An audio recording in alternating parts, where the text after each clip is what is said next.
Today we talk about how can you disable this sign or know how you can do that on your CallApp. So you just follow this ways then it's going to work with you.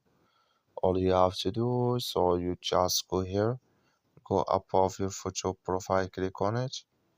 So then it's going to show for you a list like this. Then all you have to do, just go above this sign, click on it here. So then it's going to take you to this list. It's going to show for you like this here. Then you click here on overlay screens. You just click on it here. So then you come to next step here. It's going to show for you like this. Come here to show message calls overlay. Click here in this sign of this color. Like you see color, it's gone here. That's mean show message calls overlay disable with us now. That's all you have to do. That's all. Thank you for watching. Don't forget to support us by liking, subscribe.